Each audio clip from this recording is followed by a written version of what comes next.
본 방송에서 제공하는 투자 정보는 투자 판단에 대한 조언입니다. 방송에서 제공하는 주식의 가치, 가격 상승 및 가격 하락에 대해서는 방송사에서 보장하지 않습니다. 헤드라인 뉴스입니다. 미국 뉴욕 증시에서 주요 지수는 은행주가 강세를 보였지만 기술주가 조정을 받으면서 혼조세를 나타냈습니다. 뉴욕 증권거래소에서 다우존스 지수는 0.07% 상승한 21,409.55의 거래를 마쳤고 S&P 500 지수는 0.03% 높은 2,439.07을 기록했습니다. 반면 기술주 중심의 나스닥 지수는 0.29% 떨어진 6,247.15의 거래를 마쳤습니다. 지난 5월 미국의 내구재 수주가 2개월 연속 하락해 미국의 제조업 부문 부진 가능성을 시사했습니다. 미 상무부는 5월 내구재 수주 실적이 전월 대비 1.1% 하락한 2,281억 8천만 달러를 기록했다고 발표했습니다. 이는 6개월 내 가장 큰 하락폭입니다. 월스트리트저널 조사치는 0.4% 감소했습니다. 지난 5월 전미 활동지수가 전월에 상승해서 반락했습니다. 시카고 연방준비은행은 5월 전미 활동지수가 전월에 0.57에서 마이너스 0.26으로 내렸다고 발표했습니다. 이 지수가 0인 것은 미국 경제가 역사적인 성장 추세로 확장하고 있다는 것을 의미하며 마이너스 영역이면 평균 성장세보다 못하다는 뜻입니다. 국제유가는 4흘째 소폭 상승했습니다. 미국 뉴욕 상업거래소에서 거래된 서부 텍사스산 원유 WTI 8월 인도분은 전 거래일보다 0.90% 오른 배럴당 43달러 38센트의 거래를 마쳤습니다.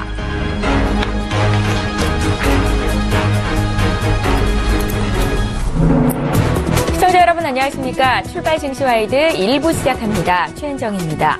간밤 미국 뉴욕 증시는 혼조세를 보였습니다. 은행주는 강세였지만 기술주가 조정을 받은 영향을 받았는데요. 다우존스 지수는 0.07% 소폭 상승이었습니다. 자, 어제 국내 증시 마감 상황도 살펴볼까요?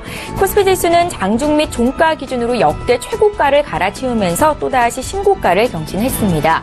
코스피 지수는 0.42% 상승한 2,388포인트로 거래를 마쳤는데요. 장중에는 2,390포인트를 터치하기도 했습니다.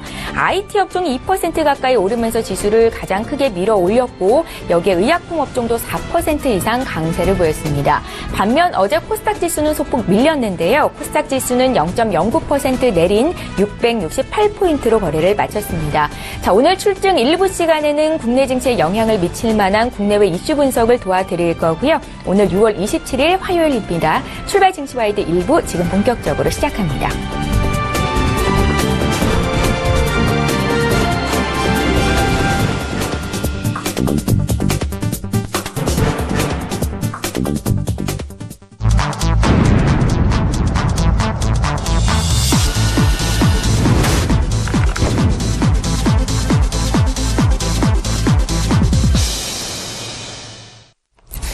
시장의 중심이 되는 이슈를 꼼꼼하게 점검해드리는 시간이고요. 오늘 글로벌 시시각각은 신한금융투자 곽상준 부지점장님 화상으로 연결해 자세한 이야기 듣겠습니다. 안녕하세요. 네, 안녕하십니까. 곽상준입니다. 예, 반갑습니다. 첫 번째 이슈부터 질문을 드리겠습니다.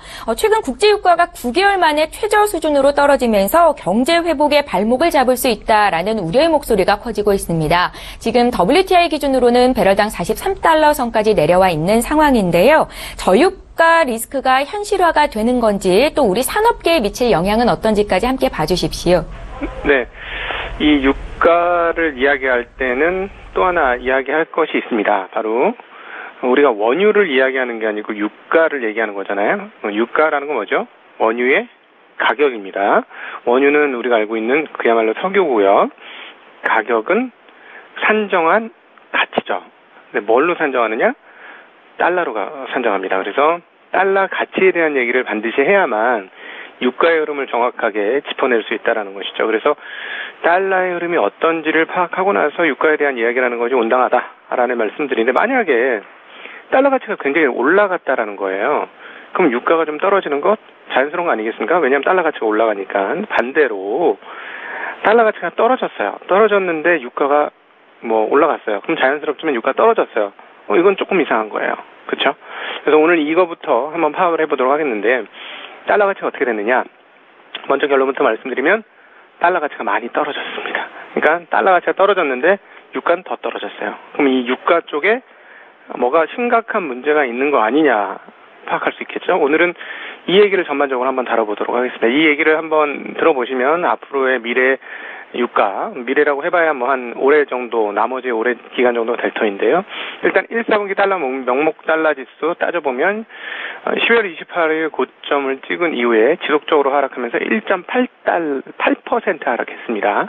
2분기에는 2.8% 6월 22일 기준으로 더 떨어졌어요. 그러니까 명목 달러 지수는 1분기에도 하락하고 2분기에도 하락한 거죠.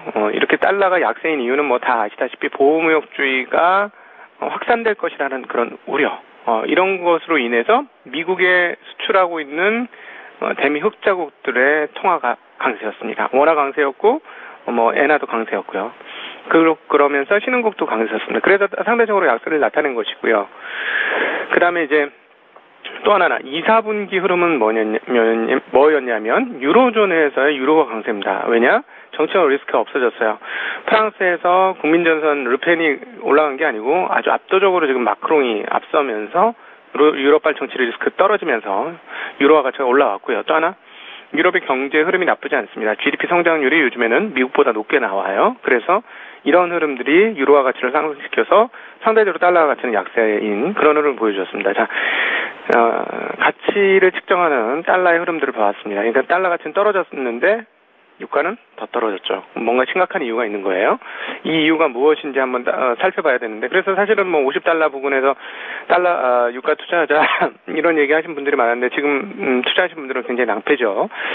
원자재는 원래 변동성이 크기 때문에 잘못 투자하면 굉장히 어렵습니다. 우리가 2014년도에 13년, 14년도에 무슨 광물 펀드 투자해서 아주 엄청난 손해를 보신 분들이 막 한탄하고 호소했던 그런 것들이 기억이 나는데요. 그래서 이 원자재는 항상 그런 측면에서 조금 완충 장치를 가지면서 아니면 일부만 투자를 하는 것이 자연스럽다 이런 생각을 하면서요. 다시 유가 흐름으로 가면 유가가 왜 이렇게 됐느냐? 유가를 결정하는 요인 중에 하나가 뭘까요? 원유를 결정하는 요인, 모든 물건이 그렇습니다만 수요에 따라서 결정이 됩니다. 수는 뭐죠? 수요와 공급에 따라, 수급에 따라서 결정되죠. 그래서 수급은 수요와 공급입니다. 수요와 공급 사이드에 뭔가 이상이 있는 거예요. 그렇기 때문에 가격이 움직이는 거죠. 자, 그러면 어떤 흐름들이 있느냐? 이번에 수요에서 문제이냐, 무엇이 문제이냐 따져볼 필요가 있는데, 사실 공급 사이드의 문제가 좀 크다, 이번에는. 이렇게 보여집니다. 아시다시피, 원래 유가의 흐름을 결정하는 가장 강력한 파워는 누가 갖고 있나요? 오펙이 갖고 있어요. 근데 오펙이 예전 같지 않습니다. 왜요? 비오펙국들이 막 올라와서 그래요. 바로 미국 같은 나라죠. 어떻게 해요? 쉐일로요. 쉐일로 이렇게 쭉 올라왔고, 또 하나 신재생 에너지가 많이 올라왔기 때문에 오펙의 영향력이 과거만큼 같지 않습니다. 그래서 오펙이 감산을 한다고 해서 가격이 뚝뚝 떨어지는 게 아니에요. 감산 합의를 했습니다만 유가를 올리지 못합니다. 오히려 방어 정도만 하고 있는 정도 수준인데요. 국제에너지기구인 IEA는 이렇게 전망을 했습니다. 석유수요 어떨 것이냐. 석유수 좋을 것이다. 내년은 예상보다 훨씬 더 빠르게 좋아질 것이다. 수요가 나쁜 게 아니라는 얘기를 했습니다. 수요는 문제가 없는 거예요. 그럼 공급이 문제인데요.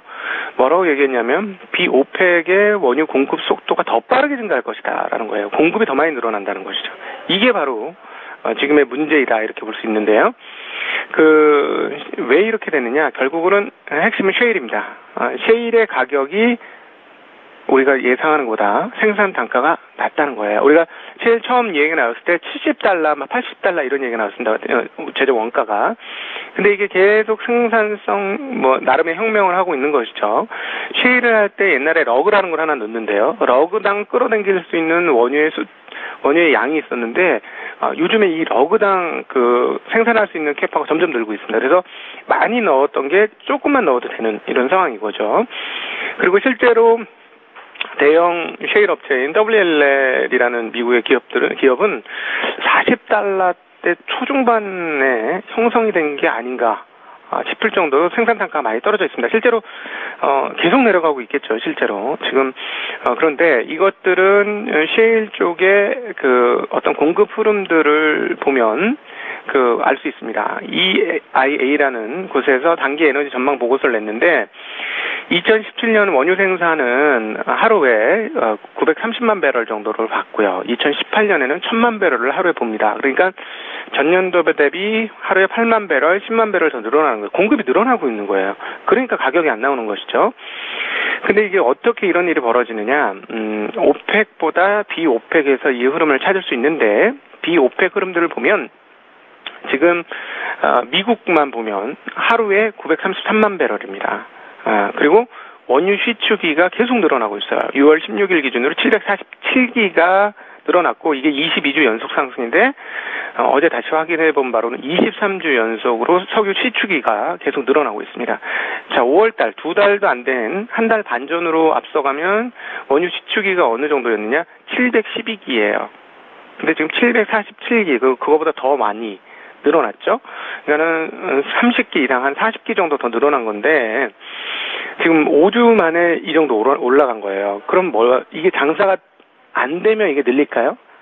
아니죠. 장사가 되니까 늘리는 겁니다. 그렇다면 우리가 여기서 읽을 수 있는 대목은 셰일의 제조 단가가 지금 현재의 유가보다 그렇게 높지 않거나 낮거나 이렇다는 얘기를 추정할 수 있죠. 네, 그렇기 때문에 지금 유가가 계속 못 올라가고 있는 겁니다. 여기서 또 하나, 신재생 에너지도 계속 늘어나고 있어요. 풍력이라든가 태양광들이. 옛날에는 보조금이 있어야만 설치를 했는데 요즘 보조금 없이도 설치하는 그런 흐름들로 가고 있습니다. 그러면 수요 쪽에서 폭발적인 전기 수요를 나타내거나 에너지 수요를 나타낼 게 어디냐면 전기차예요. 근데 아시다시피 자동차 메이커들은 전기차들을 서서히 바꾸고 있습니다. 그럴 수밖에 없는 게 갑자기 전기차로 바꿔버리면 기존의 동력장치 팔던 거 어떻게 해야 합니까? 그러니까 천천히 바꿀 수밖에 없는 것이죠. 그래서 수요도 늘어나고는 있습니다만 아주 폭증은 아니라는 것이죠. 결국은 오펙이 감산을 해도 유가를 떨어뜨리는 걸 좀 방어하는 정도 수준인 것이고, 결국은 이 유가가 올라가려면 어떻게 해야 되느냐?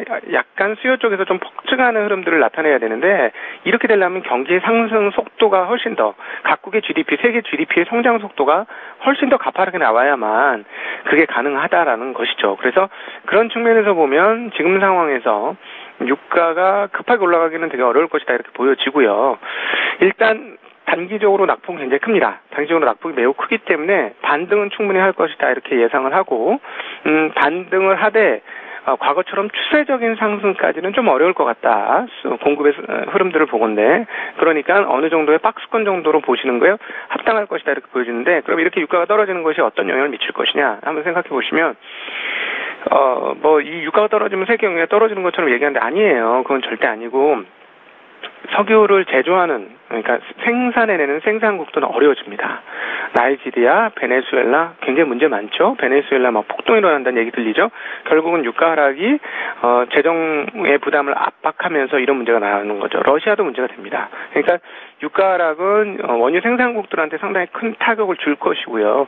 원유의 소비국들은 나쁠 게 없어요, 사실은. 왜냐하면 제조 원가가 낮춰지는 거니까 그게 문제고, 제조 원가가 낮춰지니까 사실 총량 판매량이 줄어드는 거죠. 그러면은 그게 일종의 뭐냐면 디플레 우려가 조금 있어요.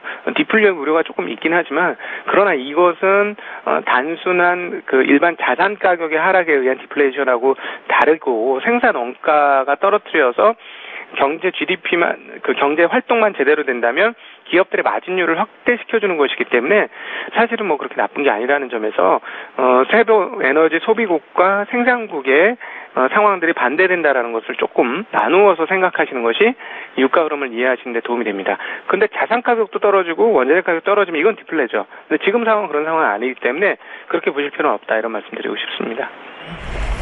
최근에 국제유가의 하락세가 심상치 않은데 그 이유가 뭔지에 대해서 자세히 들어봤습니다. 자, 우리나라는 두바이유를 주로 수입을 하지요. 내달부터는 처음으로 미국의 셰일가스가 국내에 들어온다고 하는데 이건 또 어떤 의미가 있을까요? 네, 앞서 셰일가스에 대해서 많이 들었습니다만 셰일이 가격이 계속 떨어지고 있고, 셰일을 도입할 수 있다라는 것 자체가 생산이 많다는 거죠. 옛날에 생산이 막 조금 됐을 때는 우리가 수입할 게 있나요? 없죠. 자국에서 소비하고 끝나는 거죠. 근데 얘네들이 수출을 한다는 건 뭐예요? 생산이 많다는 얘기입니다. 그러니까 오펙이 생산을 줄여도 원가에 계속 영향을 미치는, 유가에 영향을 미치는 것이죠. 그런 측면에서 아까 앞서 언급드렸던 것과 동일한 선상에 있습니다. 소비국은 나쁠 게 없어요. 소비국은 마진이 커지는 거니까 정유회사들은 저건 있습니다. 이미 가지고 있는 유가 대비 저장 창고에 있는 석유 대비 유가가 떨어지니까 평가가 차손이 날 수는 있어요. 그러나 이거는 나중에 유가가 올라가면 다시 평가 차익이 되죠. 그러니까 이건 사실 별로 그렇게 크게 중요한 것은 아니고요. 그리고 우리나라처럼 계속해서 뭔가를 만들어내고 에너지를 사용하는 입장에서는 에너지 가격, 공급 가격이 저렴해지기 때문에 나쁠 거 없다는 거죠. 생각해 보세요. 그 휘발유 가격이나 경유 가격이 떨어지면은 여행 더 다니겠습니까? 덜 다니겠습니까? 더 다닐 수 있죠. 그런 원리로 보시면 되겠습니다. 그리고 세계 경기에 치명타를 입힌다는 것은 세계 경기 전체가 디플레이션일 때니까 그거하고는 조금 상황은 좀 다르다 이렇게 볼 수 있겠습니다. 유가 하락세가 중동 쪽의 해외 수주를 목표로 하는 조선이나 건설업종에는 어떤 영향이 있을까요? 부정적이지 않습니까? 네, 그 부분은 그렇죠. 왜냐하면 설비 투자에 한계를 가질 수밖에 없기 때문에 그 한국의 이제 플랜트 업종이나 이런 쪽은 상당히 어려울 가능성이 있습니다. 그럼에도 불구하고 하이라이트는 지났다라고 보는 게 맞을 것 같습니다. 왜냐하면 조선업체들 최근에 주가가 상당히 많이 상승하고 있지 않습니까? 이 부분들은 이제 일종의 그 가장 어려운 구간을 겪으면 어디가 먼저 어려워지냐면 한계 기업들이 어려워지는 겁니다. 그러니까 이자내기 어려웠던 기업들이 먼저 자빠지는 거지 돈을 많이 벌었다가 갑자기 못 버는 회사들은 견디는 거예요. 뭐 부자 3년 간다는 얘기도 있지만 돈을 많이 버는 기업들은 저축해놓은 그 재화들이 있기 때문에 그걸로 버틸 수 있죠. 그런 측면에서 보면 아주 최악의 하이라이트는 지났고요. 오히려 최근에 조선 주가들이 올라가는 것은 이제 다음번의 수요를 생각해서 발주가 나오고 있다라는 것으로 이렇게 해석할 수 있겠습니다. 그러나 다시 한번 말씀드리지만 유가가 계속 하향해서 뭐 $30 이렇게 간다면 발주도 좀 늦게 나올 거예요. 안 나오게 될 수도 있죠. 그러니까 그렇게 되면은 위험을 하겠습니다만 지금 뭐 $50까지 계속 추세적으로 올라가다가 단기적으로 한 15%, 20% 빠진 걸 가지고 조선업체가 당장 문제를 일으킨다. 배 만드는 게 그렇게 쉬운 작업이 아니잖아요. 3년씩 걸리는 작업이잖아요. 그러니까 그런 측면에서 그렇게 바로 이렇게 연결시키기는 어렵고 단기적으로 심리적으로는 영향을 미칠 겁니다. 그러니까 예를 들어 그 피팅이라든가 파이프를 만드는 회사들은 유가에 분명히 영향을 받기 때문에 그런 단기적인 영향은 있을 것이다 이렇게 생각하시면 될 것 같습니다.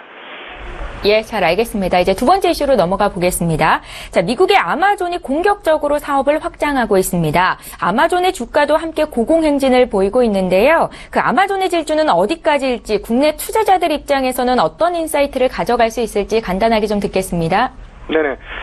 이런 아마존에 대한 기업을 이해하는 가장 빠른 방법은 직접 그 사이트에 들어가서 물건을 한번 사보시는 거예요. 아니면 사보는 과정들을 한번 그 경로를 따라서 진행 한번 해보시는 거죠. 사진 못하더라도. 그러면 이 아마존의 경쟁력이 어느 것인가 하고 충분히 느낄 수 있습니다. 지금 아마존이 이제 두 가지 새로운 사업을 하는데 하나는 유기농 업체인 홀푸드를 인수했고요. 그 다음에 옷을 무료로 입어보고 그냥 무료 반품이 가능한 프라임 워드프롭 사업을 진행을 합니다. 이게 기존의 인터넷 온라인 업체들이 하기 어려웠던 일을 지금 시작을 하는 건데 아마존의 위력이 얼만큼 늘어났는지를 볼 수 있는 대목이에요. 이미 공산품에서는 거의 최강자입니다. 한국 사람들이 한번 아마존을 열어보면 신기할 정도로 신기한 상품들이 많이 있어요. 그 정도로 한국에서는 아예 접촉하기 어렵거나 아니면 매우 고가로 팔리고 있는 게 저가로 팔리고 있는 것들을 확인할 수가 있는데요. 그럼에도 불구하고 공산품이 중심이었지 신선 상품은 되게 어렵습니다. 왜냐하면 2, 3일만 지나면 신선 상품 그냥 문제가 생기잖아요. 그냥 신선 상품은 동네 슈퍼에서 사는 거예요. 근데 이 시장에 뛰어들었다라는 것이죠. 사실 그동안에 드론 판매 이런 얘기가 있었는데 드론을 도입했던 중요한 이유 중에 하나가 신선 상품을 당일 배송하고 싶었기 때문에 그렇다라는 이 뉴스가 있었거든요. 그러니까 그런 측면에서 보면 지금 유기농 회사인 홀푸드 인수는 신선 상품의 한계를 돌파하기 위한 전략적 진출이다 이렇게 볼 수 있어서 이 기존에 있는 캐파를 보건대 이런 정도 투자해서 나간 때 다른 업체들은 굉장히 위협감을 느낄 수밖에 없을 것이다라고 보여지고요. 의류 액세서리 이 착용 서비스 시작을 하잖아요. 이거 무료로 반납이 가능한 흐름들이 되어졌는데 사실 이거 여러 업체들이 시도했는데 만만치 않아요. 왜냐하면 했다 봤다 이렇게 하면 굉장히 그 생산성이 떨어지면서 어려워집니다. 근데 아마존은 조금 다른 흐름이 있는 게 우리가 구글에서도 보았습니다만 빅데이터 수집이 가능해요. 사람들이 뭘 좋아하고 어떻게 좋아하고 트렌드는 어떻게 가고 이런 것들을 다 데이터로 수집할 수 있죠. 그러니까 사실은 워드로브 사업에서 본점만 쳐도 다른 데이터가 쌓이기 때문에 자산이 늘어난다는 개념이 있을 수 있습니다. 그래서 아마존의 강점이 이런 데 있는 것이죠. 그러니까 오죽했으면 워렌 버핏이 IBM 투자하고 나서 나중에 최근에 했던 말이 후했죠. IBM 아니고 구글이나 아마존 투자했어야 된다. 이렇게 클 줄은 몰랐다라고 얘기할 정도로 이쪽 트렌드가 너무나 빠르게 바뀌고 굉장히 혁신 사업이고 성장 속도가 매우 빠르기 때문에 아주 세계 최강의 투자자들조차도 이해하기 어려운 사업 영역이었다라는 것이죠. 그만큼 성장 속도가 굉장히 빠른 만큼 변동성은 커질 수 있다라는 점도 감안은 하시되 어쨌든 지금 AI 도입을 하면서 아주 파죽지세로 성장하는 속도가 조금 더 진행될 가능성은 있다라는 점을 인정하셔야 될 것 같습니다. 우리나라에서는 또 우리나라의 아마존이나 구글이라고 불리는 네이버나 카카오에 대한 그러면 시각 자체가 좀 변하는 건가요? 지금 세계적으로 보아서 해외에 가셔서 인터넷을 열었을 때 포탈로 제대로 쓸 수 있는 거를 가진 나라가 몇이나 되는지를 한번 보셔야 됩니다. 구글이 거의 다 점령을 했어요. 그리고 중국은 독자적인 그 사이트가 있고요. 그리고 한국도 있습니다.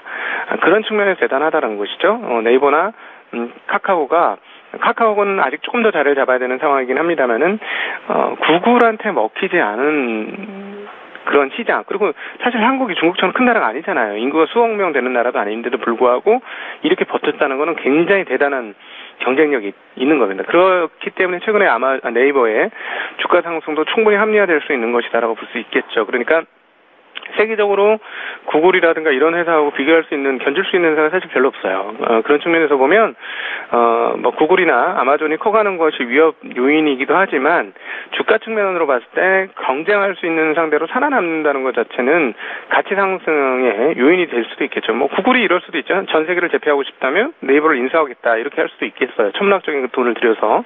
근데 어쨌든 그런 측면에서 보면, 네이버가 위협에도 있습니다만, 기회 요인도 분명히 같이 있는 것이다. 이렇게 해석하시는 게 더 맞지 않을까 이렇게 생각합니다. 예, 오늘도 증시에 미칠 영향이 있는 글로벌 이슈들 분석을 해봤고요. 신한금융투자 곽상준 부지점장님의 의견 들어봤습니다. 고맙습니다. 네, 감사합니다.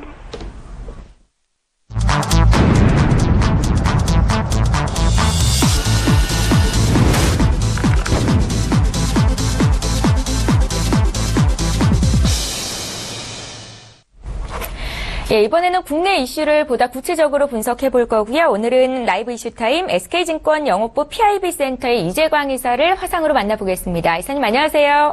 네, 안녕하십니까. 예, 반갑습니다. 첫 번째 이슈부터 보겠습니다. 자, 2분기 실적 시즌을 앞두고 기업들의 예상 성적표가 속속 발표가 되면서 실적 기대주들의 주가가 선방하고 있습니다. 실적 추정치가 대폭 상향된 업종 중에서 여전히 투자 매력이 있는 쪽은 어떤 쪽인지도 함께 여쭤볼게요. 네. 자, 지난 2주간 국내 주시장도 코스피 시장을 기준으로 2350에서 2380포인트 사이에서 기나긴 횡보 국면을 보였습니다. 자, 이것이 단기 조정을 위한 기간 조정인지 아니면 추가 상승을 위한 것인지가 굉장히 관심거리였는데요. 시장의 그 기대감, 투자들의 기대감과 호응을 같이 하면서 오히려 시장은 추가 상승의 기틀을 마련하는 그런 모습을 보여주고 있습니다. 전일 장중에 2390포인트까지 돌파함으로써 다시 한번 신고가, 사상 최고가 행진을 펼치는 그런 모습이죠. 이렇게 되다 본다면, 자, 금주가 상반기를 마무리하면 마지막 한 주입니다. 윈도우 드레싱 효과와 그리고 하반기를 시작하는 7월달에 대한 기대감이 교차하는 그런 한 주간이 될 가능성이 굉장히 큰데요. 오히려 상승 기조는 그대로 이어질 가능성이 높은데 그 주도주로 2분기 어닝 시즌을 앞두고 있는 시점에서 이 실적 호전주들이 장을 이끌고 있다는 점입니다. 자, 이제 다음 주부터 본격적으로 2분기 실적 발표가 이어지는데요. 과연 2분기 실적 발표가 호전이 예상되는 종목을 먼저 잡아야 되는 것이 아니냐 하는 의견이 제시되고 있고 시장에서는 이미 그들 종목군들이 상승을 이끌고 있는 그런 모습이 확연하게 나타나고 있다는 점입니다. 자, 2분기 어닝 시즌이 다음 주부터 발표가 되는데요. 실적 호전주들이 앞서 말씀드린 바와 같이 시장을 이끌고 있는 그런 모습을 보여주고 있습니다. 특히 우리나라의 경우에는 수출 드라이브 정책을 쓰고 있죠.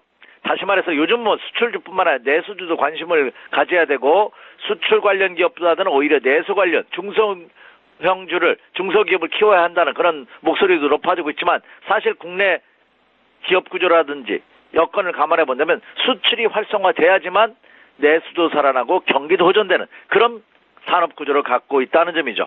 그래서 우리나라는 수출 실적과 기업 실적 지표가 아주 면밀한 상관성, 연관성을 가지고 있다는 점입니다. 그 연관성의 지수가 굉장히 높은 그런 모습을 보여주고 있죠. 그래서 이달 아직 이번 달이 마감되지 않았습니다만 지난주까지 집계를 보면은요, 이달 수출액이 전년도 대비해서 무려 24%가 증가되면서 6월 달도 수출이 호조세를 이루고 있는 그런 모습이고요.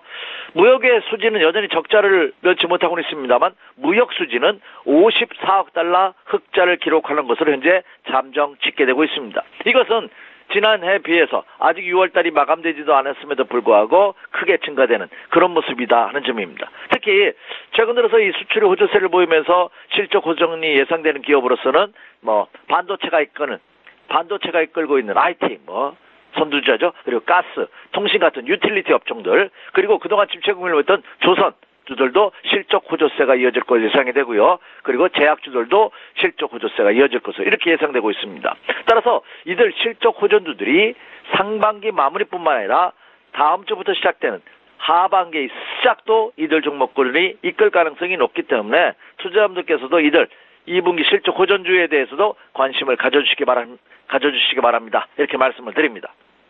예, 상반기가 마무리되는 이번 주도 상승 기조는 이어질 가능성이 높다라고 앞서서 말씀을 주셨는데요. 최근에 코스피의 상승세가 정말 무섭습니다. 앞으로 코스피 지수는 얼마나 더 올라갈 수 있을까요, 이사님? 글쎄요. 주가가 상승하면서 상승이 어디까지라 이렇게 예측하는 것 자체가 의미가 없습니다. 왜? 제가 그럴 능력이 없기 때문에 그렇습니다. 물론 지표상으로 보면요, 7주 연속 지금 상승세를 보이고 있습니다. 와, 7주 연속 상승세를 보였던 것이 언제인가 기억도 나지 않을 정도인데 한번 데이터를 한번 따져봐야겠습니다. 7주 연속 상승세를 보이고 있는 국내 증시. 이제 어제 장중한 때 2390포인트를 터치하면서 신고가 경기를 펼쳤는데요. 일부 애널리스트들 사이에서는 2400포인트 졸파는 시간 초입게 들어간 것이 아니냐 하는 의견들이 제시되고 있습니다. 따라서 저도 2400포인트 돌파는 이미 여기서 12포인트밖에 남겨놓고 있지 않은 상황이기 때문에 오늘이라도 돌파할 수 있지 않을까 생각이 됩니다. 그래서 추가 상승의 여부는 어디까지라는 것을 예측하지 마시고요. 추세 이탈하는 조짐 보일 때까지 계속 가지고 가는, 그리고 계속해서 여전히 매수마인드 전략을 구사하는 이런 전략이 필요하지 않을까 이렇게 생각이 됩니다. 잠시 후에 오늘의 투자 전략 시간에도 다시 한번 언급해드리겠습니다.만 주가가 상승함에 있어서 어디까지 올라갈 것이다 예측하는 것만큼 어리석은 것은 저는 없다고 생각합니다. 왜냐하면 우리가 예측한 만큼 가지 않으면 매도 안 할 겁니까? 추세가 꺾였는데. 그리고 내가 어느 정도까지 갈 것이다 예측을 했어요. 근데 그 지수대를 뚫고서 올라간다면, 더 올라갈 가능성이 있다고 생각한다면 목표치가 왔다고 해서 매도한다는 거, 이것 또한 어리석은 투자 전략이 아닌가 이렇게 생각이 됩니다. 그래서 지금 현재는 어디까지 갈 것이라는 것을 예측하기보다는 상승 추세가 지속되고 있는지, 언제 어떤 모습을 보일 때 추세가 이탈하는 조짐이 나타나는지 이걸 먼저 체크해야 될 그런 지혜로운 판단이 요구되고 있는 시점이다 이렇게 말씀을 드립니다. 예, 지수보다는 상승 여력에 있는 업종이나 종목 쪽으로 집중하는 게 지혜이다라는 말씀이신 것 같은데요. 이제 그 질문을 좀 드려볼게요.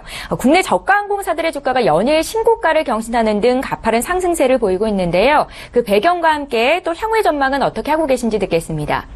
네. 우리나라 속담에 보면 형만한 아우가 없다고 하거든요. 근데 요즘은 아우들이 더 잘 나가는 업종들이 굉장히 많습니다. 그렇죠? 대부분 형만한 아우 없다는 것은 형이 아우보다 조금 아우들이 더 잘 나가는 경우가 많기 때문에 그렇게 만들어 놓은 것이 아닌가 하는 역설적인 생각도 드는데요. 자, 무슨 얘기냐면 그 대표적인 업종이 항공업종입니다. 우리나라 국정항공기를 포함해서 이 대형 항공사가 대한항공과 아시아나항공이죠. 근데 최근 몇 년 동안 그 LCC라고 하는 로우 코스트 캐리어라고 합니다. 이 저가 항공사들이 아주 두드러진 약진을 보이고 있죠. 특히 이 저비용 항공사들이 수요자들, 여행객들의 수요가 몰리면서 이들 저가 항공사들이 약진이 눈에 두드리고 있는데요. 근데 아이러니하게도 이 대형 항공사들도 저가 항공사를 같이 소유하고 있다는 점입니다.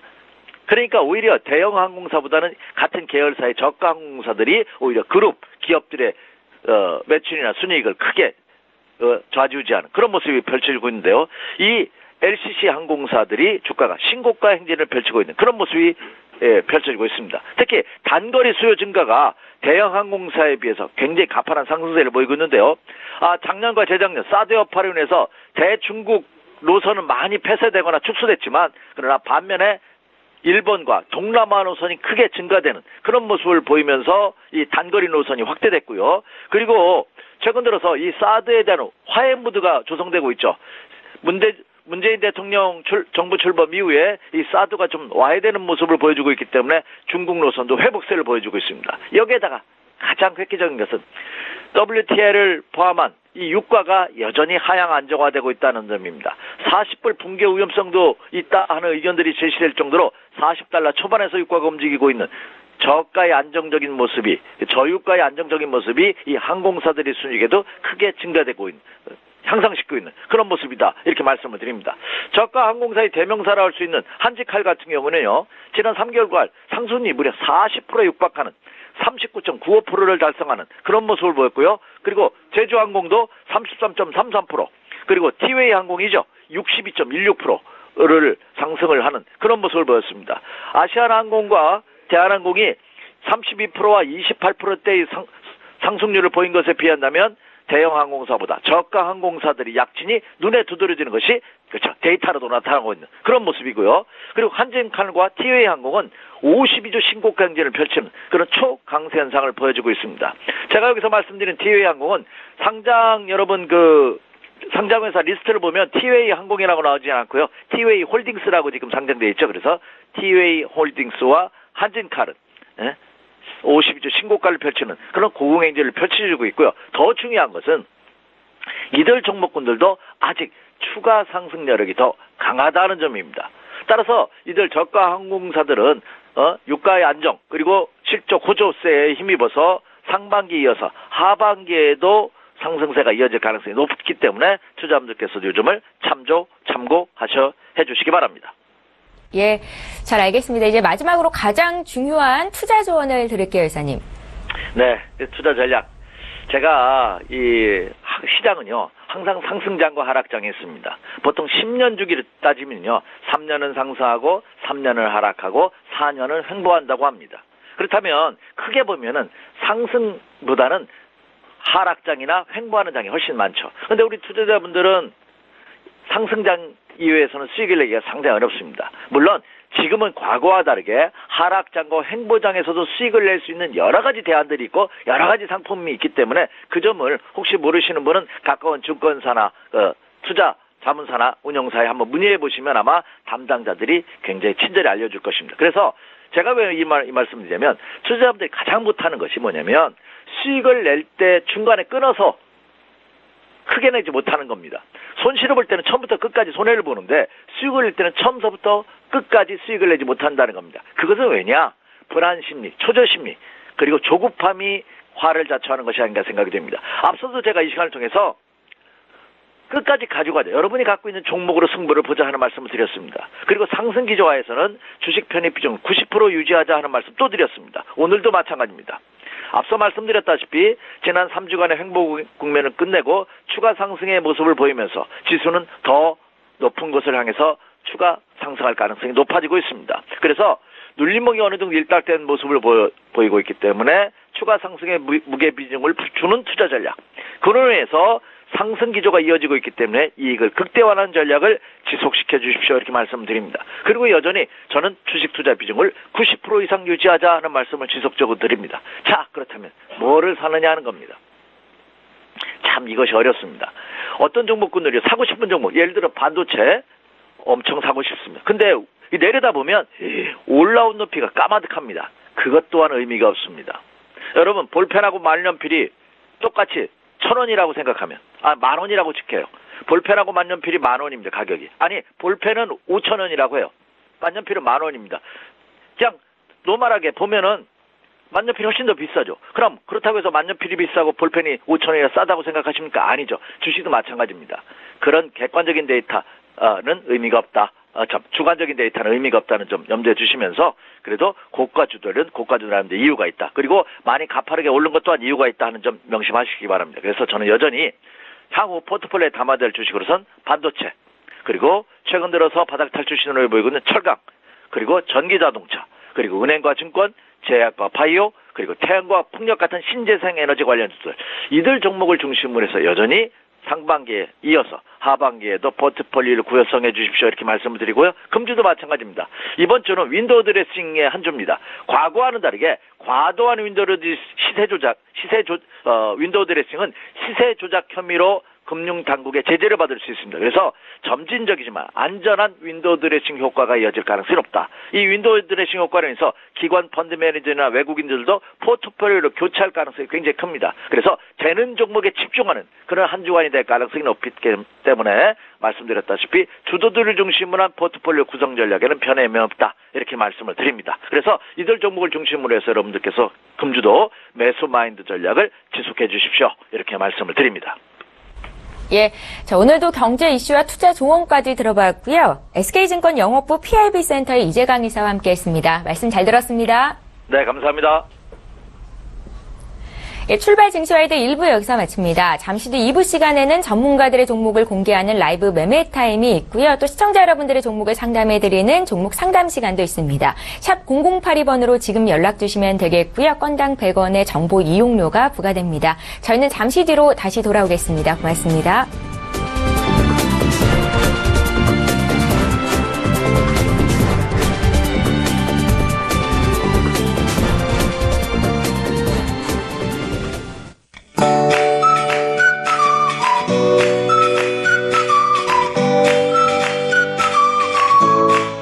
안녕하세요. 캐웨더 라이프스타일 예보 허수진입니다. 오늘도 기습적인 소나기에 대비해 우산을 꼭 챙기셔야겠습니다. 현재 호남 동부 내륙을 중심으로 소나기가 내리고 있고요. 이 밖에 대부분 지역에서는 낮부터 저녁 사이 소나기가 오겠습니다. 예상 강수량은 적게는 5에서 많게는 40mm로 지역적인 편차가 크겠고 돌풍과 함께 천둥, 번개가 치는 곳도 있겠습니다. 시설물 관리와 더불어 안전사고에 각별히 유의하셔야겠습니다. 모레까지는 대기 불안정으로 인해 소나기 소식이 잦겠습니다. 또 주 후반에는 장마전선의 영향으로 비 소식이 있는데요. 목요일 제주도를 시작으로 금요일에는 남부지방으로 확대되겠고 주말에는 전국에서 장맛비가 내리겠습니다. 오늘 우리나라는 동해상에 위치한 고기압의 가장자리에 들겠고요. 현재 장마전선은 제주도 남쪽 해상에 위치해 있습니다. 이어서 자세한 지역별 날씨 나절 예보로 알아보겠습니다. 중부지방 구름 많은 가운데 낮부터 저녁 사이 소나기가 내리겠습니다. 낮 기온은 서울 30도, 대전 29도로 어제와 비슷하겠습니다. 동해안 지방은 종일 구름만 많겠고요. 낮 기온은 25도 안팎에 머물겠는데요. 속초 24도, 강릉 26도로 예상됩니다. 남부지방 구름 많은 가운데 소나기가 내리는 곳이 많겠습니다. 광주와 대구의 낮 기온은 28도로 어제와 비슷하겠습니다. 남해상으로도 소나기 소식이 있고요. 물결은 모든 해상에서 대체로 낮게 일겠습니다. 날씨였습니다.